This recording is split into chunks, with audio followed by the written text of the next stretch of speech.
오늘 나눌 말씀의 본문은 에베소서 4장 7절에서 일단 11절까지 보도록 하겠습니다.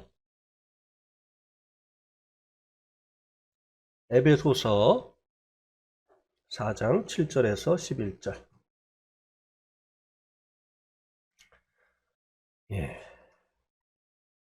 우리 교독하실까요? 형제님들, 자매님들.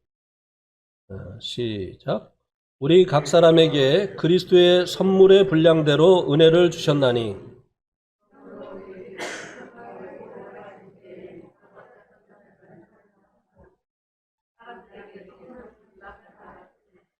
올라가셨다 하였은즉 땅 아래 낮은 곳으로 내리셨던 것이 아니면 무엇이냐?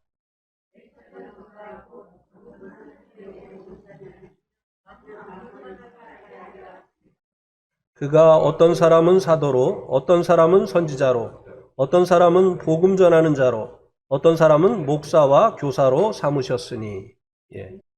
오늘 말씀의 제목은 교회에 주신 은사자들입니다.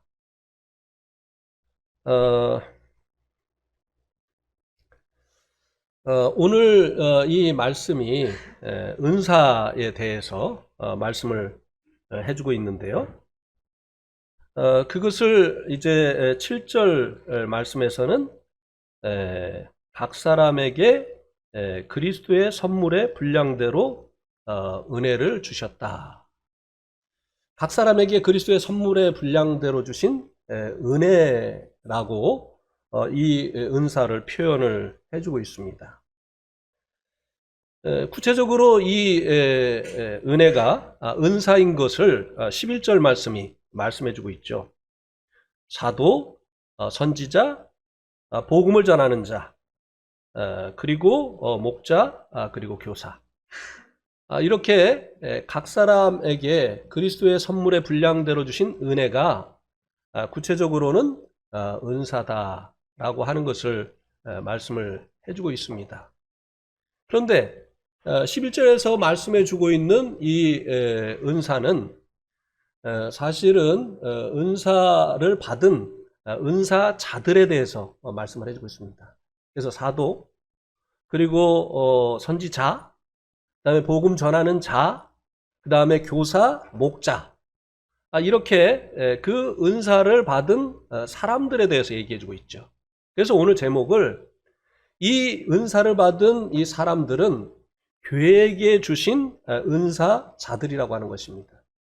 은사는 각 개인에게 하나님께서 주시지만 여기에 언급되고 있는 이 은사자들은 교회의 사역을 위해서 주신 은사자들에 대해서 말씀을 해주고 있다고 하는 것입니다. 은사가 개인에게 주신 하나님의 그 선물이라고 한다면 오늘 이 본문에서 말씀해주고 있는 이 은사자들은 교회에게 주신 하나님의 선물이라고 하는 것입니다. 그런데요, 오늘 이 7절 말씀을 시작을 하는 그 맨 처음 단어가요, 킹제임스 성경에 보면 그러나라고 시작을 합니다. 그러나. 우리가 보고 있는 이 성경에는 그것이 빠져 있는데요. 이 그러나라고 하는 이 접속사로 시작을 합니다. 이 그러나라고 하는 이 접속사는요, 앞에 그 단락과 뒤에 이제 나오는 단락의 상황이 이제 반대일 때 사용하는 접속사잖아요.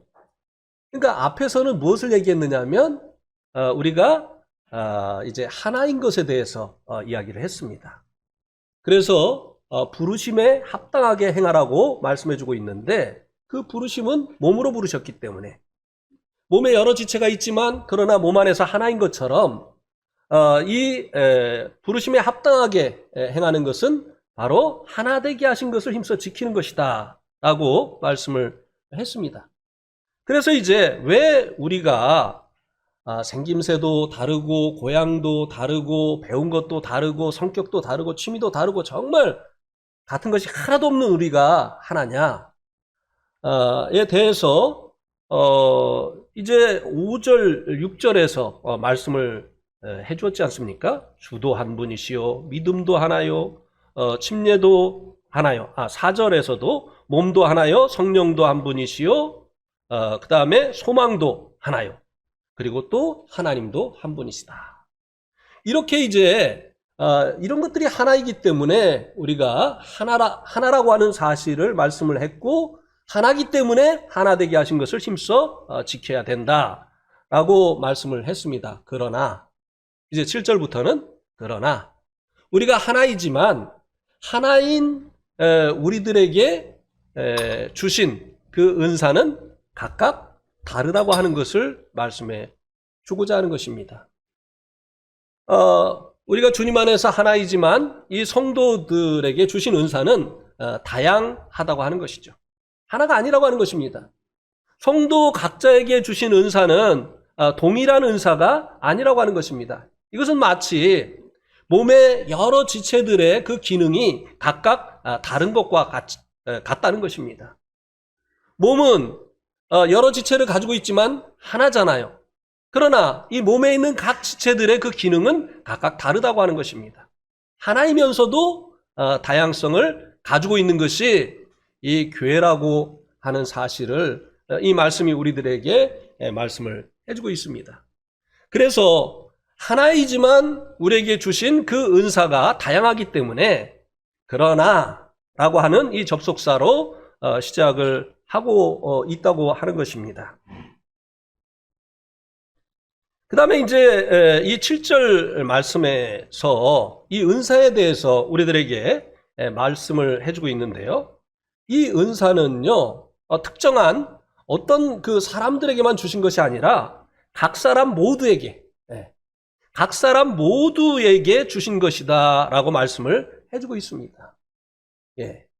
여기에 소개되어진 이 5가지 은사 외에도 많은 은사가 있는데 그 다양한 은사들이 특정한 사람들에게만 주어진 것이 아니라 모든 이 성도들에게 각각의 은사가 주어졌다고 하는 것입니다. 그리고 이 은사는 자기가 원하는 것을 받는 것이 아니라 그리스도가 원하시는 대로 주는 것이다 라고 하는 것을 그리스도의 이 은사가 선물이다 라고 하는 이 말씀으로 말씀을 해주고 있습니다. 우리가 누군가에게 선물을 하게 되어질 때 내가 그 사람에게 어떤 것을 선물하면 좋을까? 이렇게 생각을 하고 자기가 결정해서 그 선물을 주는 것이 아니겠습니까? 우리의 선물도 이 하나님의 그리스도의 이 선물인 이 은사도 그리스도께서 원하시는 대로 각 사람에게 나누어 주신다고 하는 것입니다. 그리고 이제 선물의 이 분량이라고 하는 이 말씀은 각 사람에게 각각의 은사를 주셨다고 하는 그와 같은 말씀의 의미가 되어지는 것입니다. 이 은사를 선물이라고 말씀을 해주고 있는데요. 이 선물로 우리에게 주어지는 것이 또 있죠. 에베소서 2장 8절 한번 보시면 에베소서 2장 8절에 보면 너희는 그 은혜에 의하여 믿음으로 말미암아 구원을 받았으니 이것이 너희에게서 난 것이요 하나님의 뭐라고 했습니까? 우리가 받은 구원도 선물이에요. 이 선물이라고 하는 의미는 그 반대말을 생각해 보면 우리가 이제 이해할 수 있게 되어지죠. 선물의 반대가 뭘까요? 대가. 그죠? 우리가 일해서 얻게 되어지는 이 월급, 그리고 임금, 이런 것들은 우리가 마땅히 받아야 될 우리가 한 일에 대한 그 대가죠. 그러나 이 구원은요, 우리가 무엇인가를 해서 얻는 대가가 아니라고 하는 것입니다. 하나님께서 거저 주시는 선물이다라고 하는 것입니다. 그뿐만 아니라 이제 구원받은 성도들에게 주시는 이 은사 또한 어떤 과정을 겪어서 그 과정을 이수한 그 대가로 주어지는 것이 아니다라고 하는 것입니다. 이 은사 또한 그리스도의 선물이라고 하는 것입니다. 구원이 우리들이 무엇을 한 것에 대한 그 대가로 주어지지 않는 것처럼 이 은사 또한 우리들이 노력하고 애써서 그 애쓴 그 결과로 인해서 받는 것이 아니라고 하는 것을 그리스도의 선물이다라고 하는 이 말씀을 통해서 우리들에게 말씀해 주고 있는 것입니다. 특별히 이제 마지막 부분에서 이제 살펴보겠습니다만 5가지 여기에 말씀해주고 있는 은사 중에 목사의 은사가 있습니다. 사실 성경에 오늘날 교회들이 목사를 세우고 목사라고 부르고 이렇게 하고 있지만 사실은 성경에는 목사라는 말이 없습니다. 목사라는 말이 없다고 하면 이 구절을 들이대는데요. 사실은 이 원어에 보면 이 목자라고 하는 포이메니아 라고 하는 이 말과 똑같아요. 예.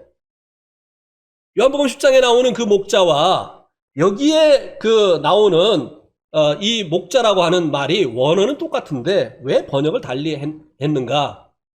이것을 생각하지 않을 수가 없지요. 예.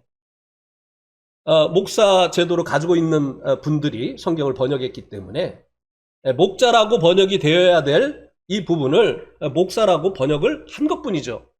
그러니까 실제적으로는 성경에 목사라고 하는 단어 자체가 없습니다. 예, 목자의 은사예요. 목자의 은사. 그런데 100번 양보해서 목사라고 합시다. 예. 근데 이 목사가 하나님께서 이제 이 거저 주신 선물이라고 말씀해 주고 있어요. 그렇다고 한다면 이 목자가 여러분들에게 이제 질문을 하는 것입니다. 어떤 이제 과정을 겪어서 얻는 그런 것이 맞습니까? 아니면 구원받을 때 성령으로 말미암아 주어진 것이 맞습니까? 예, 후자가 맞죠. 이 말씀은 그것을 얘기해 주고 있어요. 예. 그래서 어떤 과정을 겪어서 이제 목사의 그 안수를 받고 그리고 그가 목사 일을 하는 것이 아니라 하나님께서 그에게 목사의 은사, 목자의 은사를 준 그 사람이 그 은사를 쫓아서 성도들을 섬기는 것이 성경이 말씀해 주고 있는 것이다 라고 하는 것입니다. 이거 단순한 거지만요, 우리 마음에 깊이 새겨야 돼요. 아니면 나중에 다른 길을 가게 됩니다. 저는 이 말씀을 깨닫고 다 버리고 온 거예요. 주님 말씀을 쫓아서. 어떤 과정을 겪어서 그 대가로 주어진 것이 아니라고 하는 것입니다. 예. 하나님께서 이제 선물로 특별히 우리들이 구원받을 때 우리 안에 보내주시는 이 성령님으로 말미암는 이 은사가 바로 은사 중에 하나가 이 목자라고 하는 것입니다. 목사라고 하는 것이. 전도자도 마찬가지죠. 그죠? 전도자는 이제 전도사라는 또 이름으로 바뀌어서 불리고 있는데, 이제 목사가 되려고 준비하고 있는 과정 가운데 있는 사람들을 이제 전도사라고 그렇게 얘기하죠. 그러나 여기에서 말씀해주고 있는 이 은사는 다른 거예요. 전도의 은사는 전도를 위한 은사고, 이따 이제 자세히 말씀을 드리겠습니다만, 목자의 은사는 이제 또 목자의 은사죠. 예. 이것이 전도사의 과정을 겪어서 그 다음에 이제 그 목사가 되는 것이 아니라고 하는 것입니다. 예. 하나님 주신 영적인 은사이기 때문에 서로 다른 그런 기능을 가지고 교회에 기여를 하게 하시는 것이라고 하는 것입니다.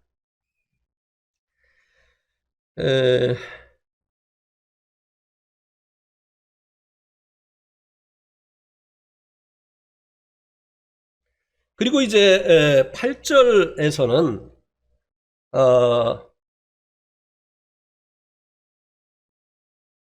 누구에게 이 은사가 주어지는가? 하나님이 이제 이 은사를 주시는데 누구에게 이 은사가 주어지는가에 대해서 말씀을 해주고 있습니다. 여기에는 나와 있지 않지만 이제 그 방언의 은사가 있지 않습니까? 이것 역시 이제 일시적인 은사이지만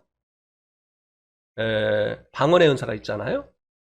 그런데 이 방언의 그 은사는 이제 구원받을 때 성도들에게 성경에 보면 이제 그가 구원받은 것을 이제 확증해 주기 위해서 이 방언의 은사를 주셨던 것을 우리가 볼 수 있는데요.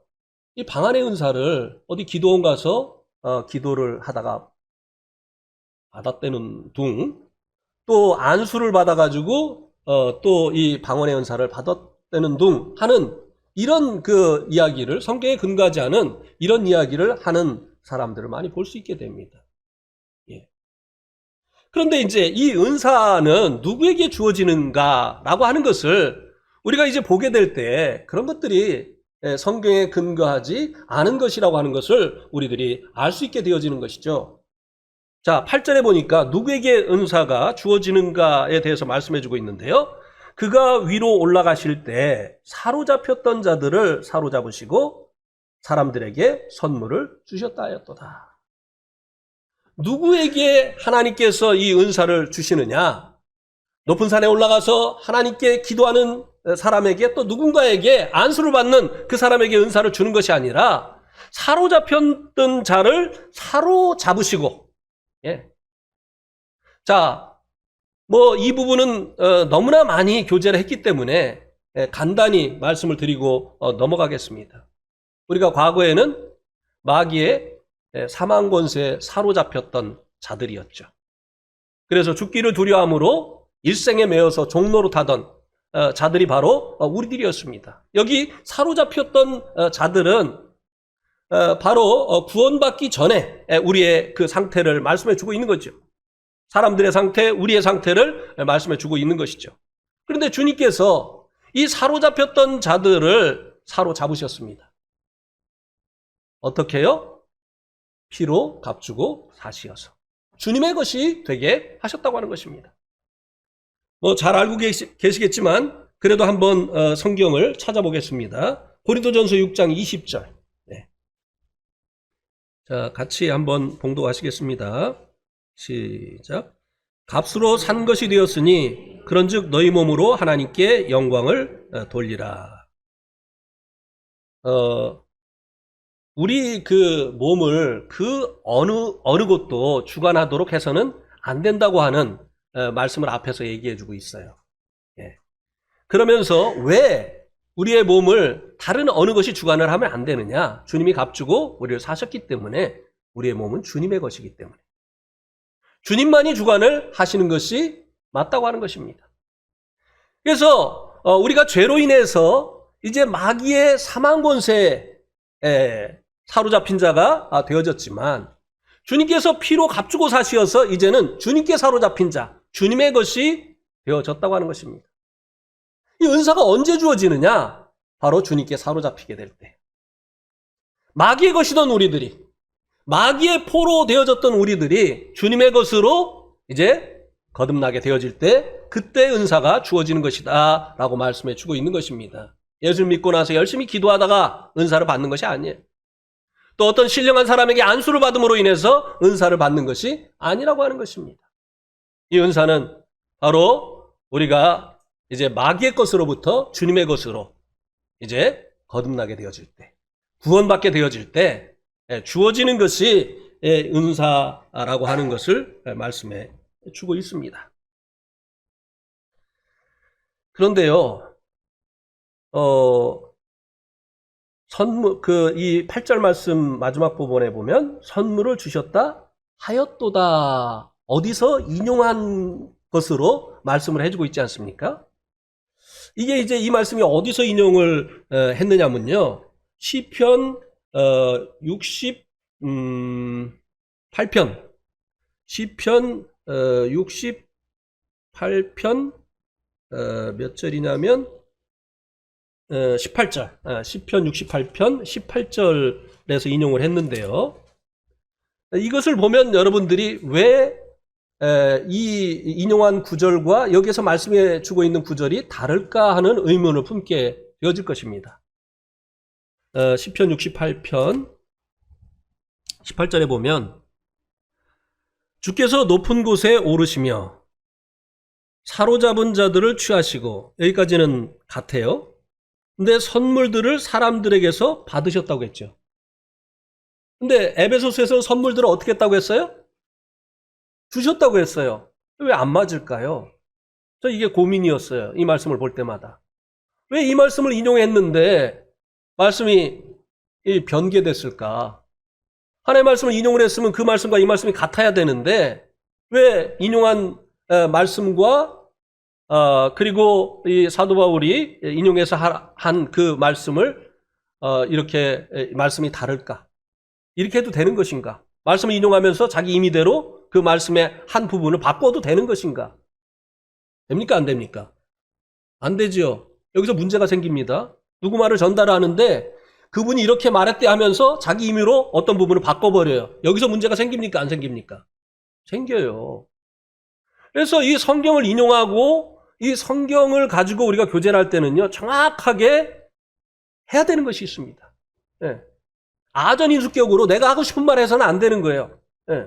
성경이 무엇을 말하는지 그것을 우리가 알아야 되고 그 말씀을 통해서 우리가 교훈을 받는 것이지 이 성경으로 내가 평상시에 하고 싶던 그 말을 하는 것이 아니라고 하는 것입니다. 왜 이런 일이 발생을 했을까요? 사도 바울이 그런 분이 아니잖아요. 말씀을 자기가 하고 싶은 말을 위해서 이렇게 변개시키는 그런 분이 아니잖아요. 예. 이 당시에요. 사도 바울이 이 성경을 기록할 당시에는 아람어가 그 팔레스타인 지역의 공용어로 쓰여지고 있었다고 합니다.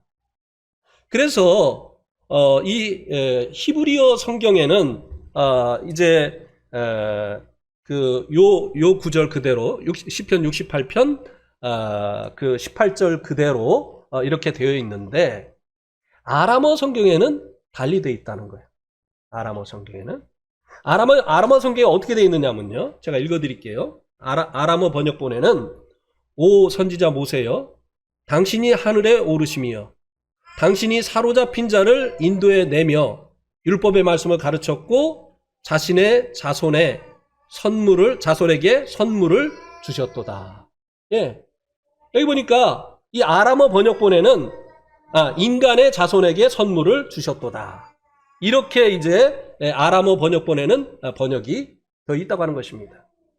그래서 이 사도 바울이 이제 이 히브리어 번역본을 인용한 것이 아니라 이 아람어 번역본을 인용을 해서 말씀을 여기 이제 기록을 했었기 때문에 그렇다는 것이죠. 자, 때로는 제가 이제 그 킹제임스 번역본을 사용해서 말씀을 전할 때가 있잖아요. 근데 킹제임스 왜 그때는 킹제임스 번역본을 사용을 하느냐면요. 그것이 더 정확하게 번역이 됐기 때문에. 그리고 그렇게 번역이 된 것을 통해서 이 말씀을 전체 문맥적으로 봐야 이해가 되기 때문에 그래서 킹제임스 성경을 볼 때가 많이 있습니다. 예.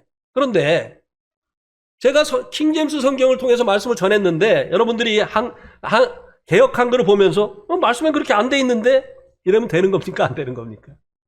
안 되는 거죠. 그분이 어떤 번역본을 사용해서 했는가를 나도 봐야 되는 것이죠.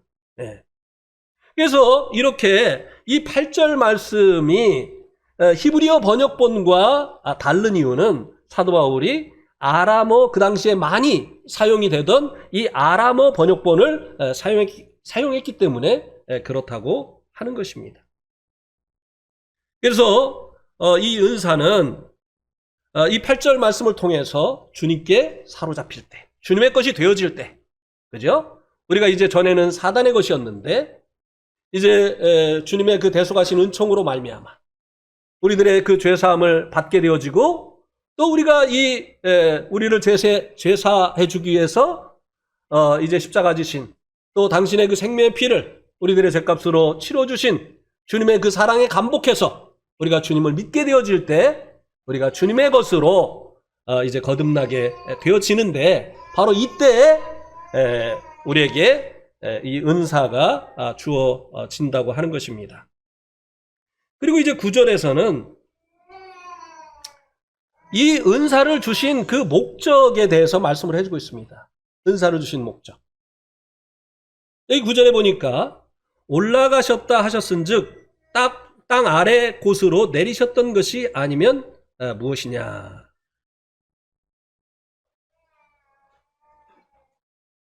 이렇게 이제 말씀해주고 있는데요. 죄송합니다. 은사를 주신 목적에 대해서는 10절에서 말씀을 해주고 있는데요. 주님께서 이 9절에서는 이 땅 아래 내리셨던 것에 대해서 말씀을 해주고 있습니다. 주님께서 땅 아래 내리셨다가 다시 오르시면서 은사를 주셨는데요. 땅 아래 그 내리신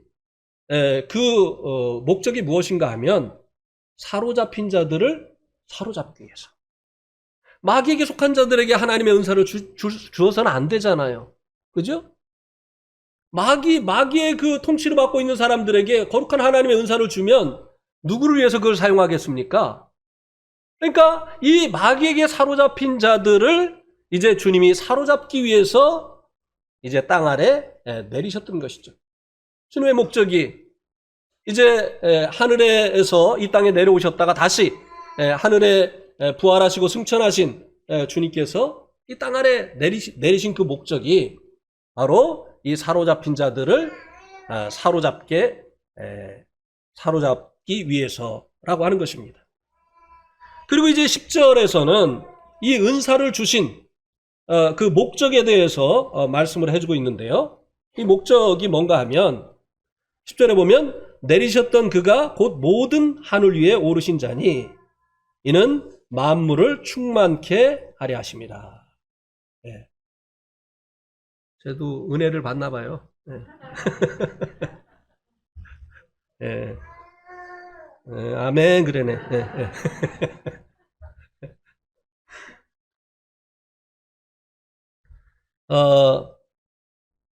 그 목적이 여기 보니까 만물을 충만케 하려 하심이다 라고 말씀을 해주고 있습니다.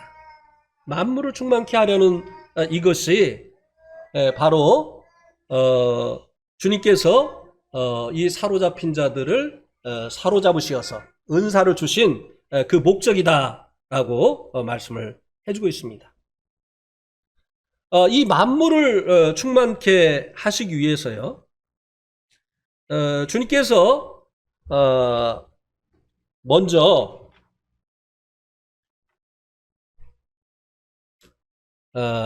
육신을 입고 사람이 되신 주님 안에 하나님의 신성의 모든 충만한 것으로 충만케 하셨죠. 그러면 골로새서 1장 19절 한번 보시겠습니까?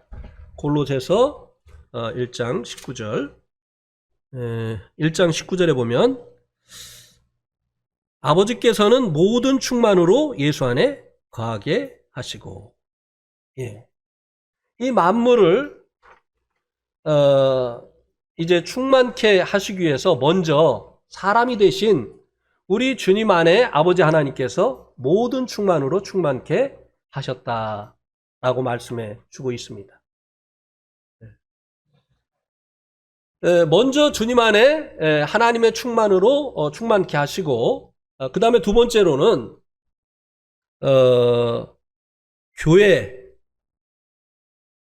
교회를 하나님의 모든 충만으로 충만하신 주님으로 인해서 충만케 하시는 일을 하신 것이죠. 골로새서 2장 9절과 10절 말씀을 또 보시겠습니다. 골로새서 2장 9절과 10절에 보면 그 안에는 신성의 모든 충만이 육체로 거하시고 너희도 그 안에서 충만해졌으니 그는 모든 통치자와 권세의 머리시니라. 주님 안에 신성의 모든 충만으로 충만케 하시고 사람이 되신 주님 안에 그리고 그 안에서 너희도 이 성도들도 교회도 충만하게 하셨다고 하는 것입니다. 그 다음에는 이제 이 만물을 충만케 하기 위해서 주님으로 인해서 하나님의 충만으로 충만케 되어진 이 교회가 하나님의 모든 그 신성이 충만케 되어진 그리스도를 세상에 전하게 되어짐으로 인해서 이 세상이 이제 그리스도로 충만케 되어지는 가운데 있게 하신 것입니다. 그리고 이제 주님이 오시어서 이제 7년 환란이 지나고 7년 환란이 지나고 나면 이제 주님이 땅에 재림하시어서 이제 주님이 다스리는 천년 왕국이 시작이 되죠. 이때 이제 하나님의 충만으로 이제 만물이 충만해지는 이와 같은 일이 이제 구체적으로 실현이 되는 거예요. 하나님의 충만하게 되어진 이 만물을 이 천년 왕국을 통해서 우리가 보게 되어지는 것입니다. 그러나 이 천년 왕국도 하나님의 충만으로 완전하게 충만되어진, 완성되어진 그 충만은 아니라고 하는 것이죠. 왜요? 죽음이 있잖아요. 또 이때에 또 죄가 있잖아요. 결국은 하나님의 모든 충만으로 충만케 되어진, 이 완성되어진 이 충만은 새하늘과 새 땅에서 다시는 죽음도 없고 슬픔도 없고 죄도 없는 의만 가득한 이 새하늘과 새 땅에서 하나님의 모든 충만으로 충만케 되어지는 것이죠. 그래서 하나님께서 이 은사를 주시어서 이 교회를 통해서 만물 안에서 만물을 충만케 하시는 이 충만케 하시는 일을 하시기를 원하신다고 하는 것입니다.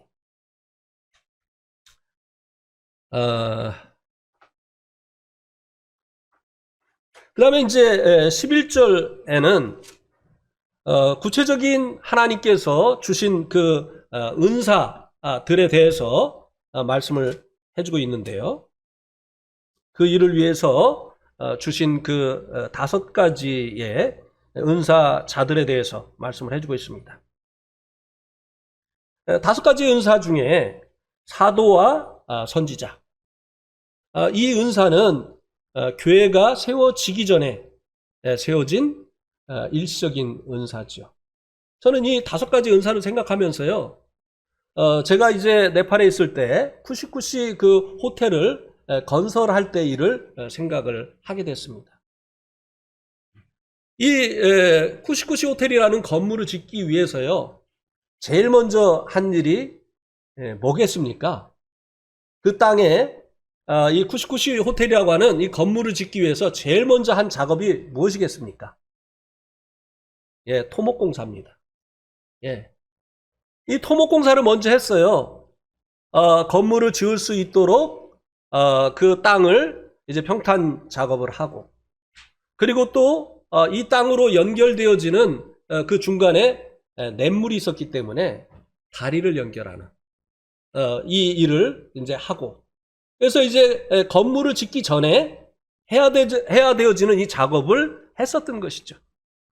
바로 이 사도와 선지자의 은사가 교회가 새로워지기 전에 교회의 터를 닦는 이와 같은 일을 한 은사라고 하는 것입니다. 그래서 이것은 이제 토목공사는 끝나고 나면 이제 건축을 시작하게 되어지면 또 할 필요가 없게 되어지잖아요. 토목기사는 이제 더 이상 필요가 없잖아요. 이 건물을 짓기 위해서 준비 작업하기 위해서 필요했었던 것이 아니냐고 하는 것입니다.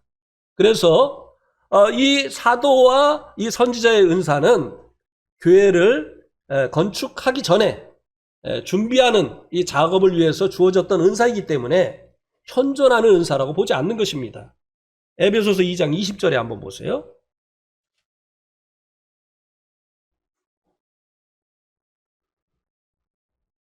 너희는 사도들과 선지자들의 터 위에 세우심을 입은 자라. 그죠? 이 에베소 교회는 어떤 터 위에요? 사도와 선지자. 그러니까 이 은사자들은 터를 닦는 이 교회라고 하는 이 건물을 짓기 위해서 준비 작업을 하는 이와 같은 은사였다라고 하는 것입니다. 근데 오늘날 많은 사람들이 이제 자기가 사도다라고 이렇게 주장을 하는 이런 분들이 있지 않습니까? 이 사도의 은사는요, 정말 놀라운 은사였어요. 예. 죽은 자가 심지어는 살아나기도 했었잖아요. 그리고 거짓말을 하니까 그것을 그냥 꿰뚫어보고 그냥 그 자리에서 하나님의 징계를 받도록 하는 이런 일도 했지 않습니까? 예. 이 사도의 은사는요, 오늘날 볼 수 없는 은사예요. 예. 그런데 이제 자기가 사도다라고 주장하는 이런 분들이 이제 있는데요. 그래서 시대마다 하나님께서 이 사도를 세워서 그를 통해서 말씀하시고 그를 통해서 하나님의 일을 도모하셨다. 그래서 오늘날 이 시대 하나님의 일은 자기를 통해서 이루어지고 있다. 그래서 모든 성도는 자기 주변으로 모여야 된다. 이렇게 얘기를 하는데요. 아니죠. 터를 또 닦을 필요가 없는 것입니다. 터는 그 위에 건축을 하기 위해서 준비하는 작업이라고 하는 것입니다. 그래서 이 사도와 이 선지자의 은사는 일시적인 은사였다고 하는 것입니다. 자, 고린도 전서 13장도 한번 보시겠습니다. 8절부터 보겠습니다. 사랑은 언제까지나 떨어지지 아니하되 예언도 패하고 방언도 그치고 지식도 패하리라. 우리는 부분적으로 알고 부분적으로 예언하니 온전한 것이 올 때는 부분적으로 하던 것이 패하리라. 예언도 방언도 지식도 일시적인 것이라고 말씀을 해주고 있죠. 패질 은사다라고 말씀해주고 있는데요. 언제요? 온전한 것이 올 때. 이 그 펜타코스트 뭐라고 하죠? 이 펜타코스트 그 순복음교회 같은 이 은사주의 운동하는 이런 그 교단에서는 이 온전한 것이 올 때를 주님의 재림이라고 얘기합니다. 그래서 이 주님의 재림이 있기 전에 주님께서 이른 비에 그 초대교회 때 내리셨던 그 성령의 역사를 늦은 비를 내리시면서 재현을 하신다고 그렇게 이제 이야기를 해요. 그래서 지금은 늦은 비의 시대다. 그래서 이런 예언과 방언과 병고침과 이 기적의 은사들이 이제 나타나는 것이다 하면서 바로 이 늦은 비를 자신들이 맞았다. 이렇게 이제 이야기를 합니다만 여기 이제 사도 바울이요. 주님을 얼마나 존중하는 분이십니까? 그런데 주님을 온전한 것이라고 사물대명사로 이야기를 할 수 있겠습니까? 어떻게 생각하세요? 주님을 것이라고 그렇게 지칭을 할 수 있겠어요? 아니에요. 주님에 대해서 말할 때는요, 그가 뚜렷하게 주님께서 다시 오실 것을 말씀을 하셨죠. 여기서 말씀해주고 있는 온전한 것은 성경을 말씀해주고 있는 것입니다. 왜? 다른 것들은 부분적으로 했으니까 성경을 통해서 하나님께서 우리에게 말씀해주고자 하는 것을 다 말씀해 주셨으니까 성경 안에 우리가 알아야 될 이 모든 것들이 있다고 하는 것입니다. 그래서 성경을 온전한 것이다 이렇게 말씀을 한 것이죠. 그래서 이 온전한 것이 오게 되어지면 부분적으로 하나님께서 어떤 사람을 통해서 하나님의 뜻을 전달하시고 또 이 방언도 결국은 무엇 하는 데 쓰였습니까? 하나님의 큰 일을 말하는 데 쓰였잖아요. 이 방언도. 왜? 지금 막 외국에서 사람들이 모여 들었는데 그들에게 복음 전해야 되는데 그 말을 다 할 수가 없어요. 지금 복음을 알고 있는 사람들이. 그러니까 하나님 방언이라고 하는 이 새로운 언어를 할 수 있는 이 은사를 주시어서 학습을 하지 않았는데 성령으로 말미암아 외국어를 할 수 있는 능력을 주시어서 하나님의 큰 일 복음을 전하게 하셨던 것이에요. 랄랄랄라 따따따따 이거 아니에요.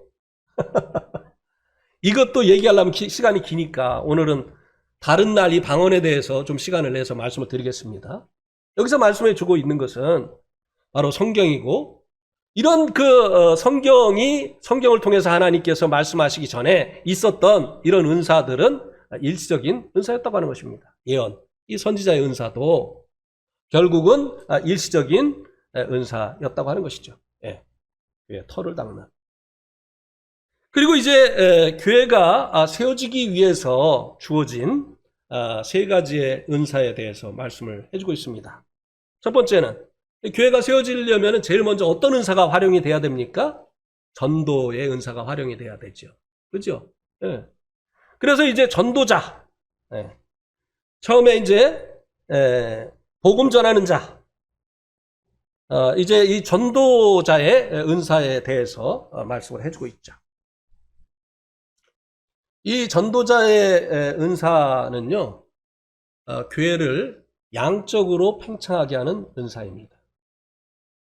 이 전도자가 있는 이 복음을 전하는 은사자가 있는 이 교회는요, 양쪽으로 팽창을 하게 됩니다.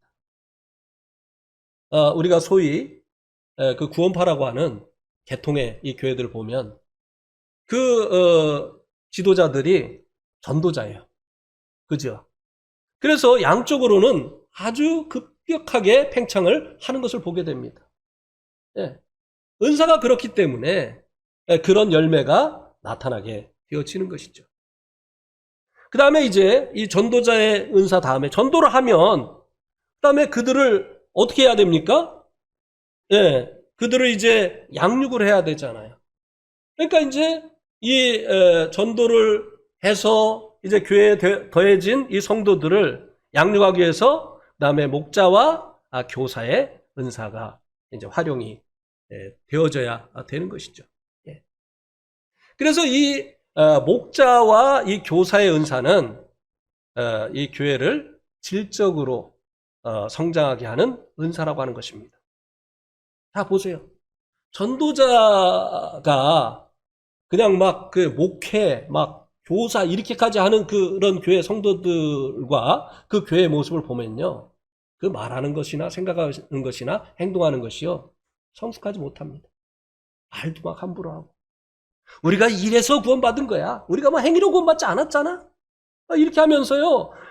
그냥 막 왜 구원하셨는지도 생각도 안 하고요. 막 함부로 합니다.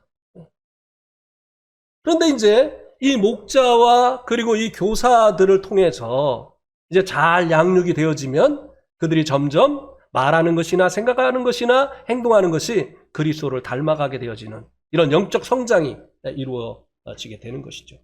예.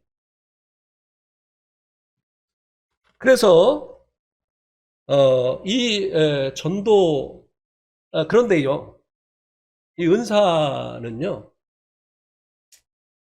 우리가 이제 구해서 얻는 것이 아니라고 했잖아요. 그런데도 불구하고요, 많은 분들이 자기가 이런 은사다라고 얘기를 합니다. 근데 대부분 내가 이런 은사다라고 얘기를 하는 그 분들을 이렇게 보면 자기가 그 은사였으면 좋겠다는 그런 소원을 가지고 있어요. 네. 제가 아주 오래전에 한 형제님과 이제 대화를 하면서 그 형제님에게, 형제님은 은사가 뭐라고 생각을 하십니까? 이렇게 물어봤더니요, 전도자라는 거예요. 근데 그 형제님을 통해서 교회 연결된 사람 한 번도 못 봤거든요. 그 형제님이 누구를 위해서 기도해달라고 부탁하는 거 한 번도 못 들었거든요. 도대체 전도하고는 아주 거리가 먼데 자기가 이 전도의 은사라는 거예요. 네. 자기의 소원이죠. 이 은사는요, 얼굴과 같습니다. 이 은사는 얼굴과 같아요. 얼굴은 다른 사람이 잘 봅니까? 내가 잘 봅니까? 네, 나는 잘 못 봐요, 내 얼굴을. 네, 다른 사람은 잘 봅니다. 그래서 이 은사는요, 나보다 다른 사람이 잘 알아요. 동의하십니까? 네. 근데도 고집하는 사람들이 있어요. 자기가 그 일을 하고 싶으니까 나는 은사가 이거라는 거예요. 교사라는 거예요. 근데 교사라고 하는데 말씀을 들으면 도대체 무슨 말을 하는지 알 수가 없고 그렇게 졸려요. 네. 그래도 나는 교사라는 거예요. 아니죠. 네. 다른 사람들이 이제 말씀을 전할 때, 그 말씀이 그 말씀이었구나. 야, 우리가 그렇게 살아야 되는구나. 이렇게 하면서 말씀을 깨닫고 또 이 말씀대로 살고자 하는 그 마음에 이제 마음이 일어나고 하는 이것이 이제 교사잖아요. 네. 이 교사는요, 성경과 함께 시간을 보내는 것을 아주 기뻐합니다. 전도자는요, 구도자들과 함께 이 불신 영혼들과 함께 시간 보내는 것을 아주 즐거워하고 그들과 함께 있을 때 행복감을 느낍니다. 근데 교사들은요, 전도하라고 해서 막 하면 막 불안해해요. 그런데 그냥 이 말씀 앞에 앉으면요, 시간 가는 줄 모르는 거예요. 거기에서 행복감을 느끼는 거예요.